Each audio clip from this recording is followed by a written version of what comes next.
ప్రభువైన యేసుక్రీస్తు నామములో ఈ కార్యక్రమం చూస్తున్న సహోదరులకు అందరికీ యేసుక్రీస్తు నామం మరోసారి వందనాలు. ఈరోజు ఒక అద్భుతమైన సంగతి, జ్ఞానము, విజడం అది నాలెడ్జ్ అంటున్నాను. ఈ లోకంలో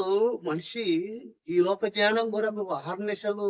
ఓ స్థాయికి ఎదగాల, జ్ఞానాన్ని సంపాదించాలని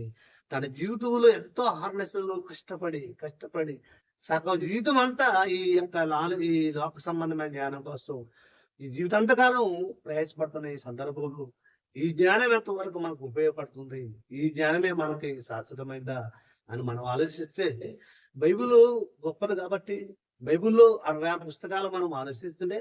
దేవుడి జ్ఞానం ఎంత గొప్పదో, లేదా ఈ జ్ఞానం ఎలాడదో బైబిల్లో రాయబడ్డ విషయాలు మనం ఆలోచిస్తే దేవుడి మాటలు మనకు అర్థమవుతాయి. కాబట్టి